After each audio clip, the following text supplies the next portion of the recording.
அப்பா, உங்களுக்கு ஒண்ணு தெரியுமா? நீங்க ஆசைப்பட்ட மாதிரி இப்போ ஒரு வீடு கட்டிக்கிட்டு இருக்கேன்.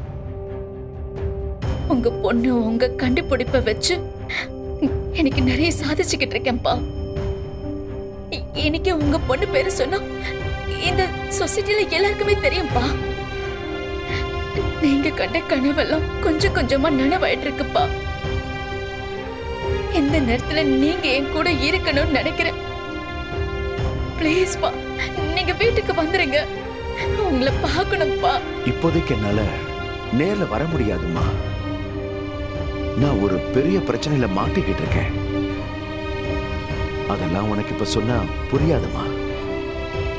சரி, நீங்க வர வேண்டாம். நீங்க எங்க இருக்கீங்கன்னு சொல்லுங்க. நானாச்சும் நேர்ல வந்து ஒரு வாட்டி பார்த்துட்டு போயிடுறேன்ப்பா. ப்ளீஸ், உங்களை ஒரே ஒரு வாட்டி பார்த்து ரெண்டு வார்த்தை நேர்ல பேசினா போதும்பா. உங்களுக்கு ஆக்சிடென்ட் ஆனதுல இருந்து இந்த நிமிஷம் வரைக்கும் நீங்க உயிரோட இருக்கீங்கன்னு மட்டும்தான் எங்களுக்கு தெரியும்பா.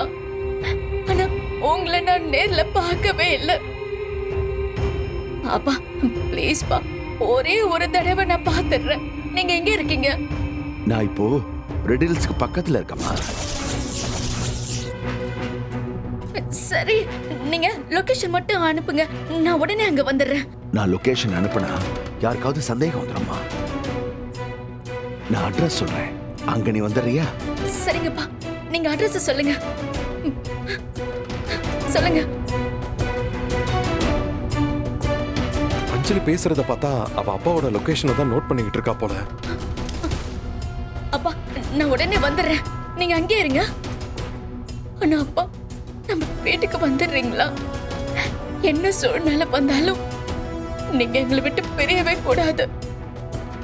உங்களுக்கு என்ன பிரச்சனை வந்தாலும் நான் தீர்த்து வைக்கிறேன்ப்பா.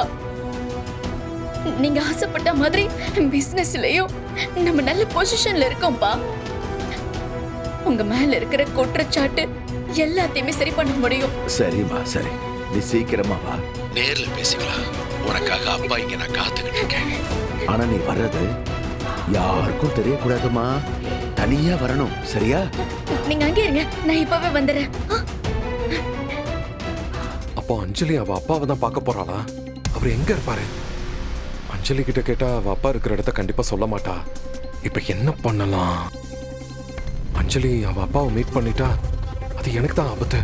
என்ன பத்தியும் நான் அவருக்கு பண்ண கொடுமையை பத்தியும் அஞ்சலி கிட்ட அவர் கண்டிப்பா சொல்லிடுவாரு. ஆனா இப்ப நான் திருந்தி அஞ்சலி மனசுல இடம் பிடிக்க கொஞ்சம் கொஞ்சமா போராடிக்கிட்டு இருக்கேன். மொத்தமா கெட்டு போயிடும் போல. இது விடக்கூடாது. அஞ்சலி தான் அப்பாவை மீட் பண்ண விடக்கூடாது. அதுக்கு முன்னாடி நாம அவரை மீட் பண்ணி பேசணும். இதுதான் கரெக்டான முடிவு.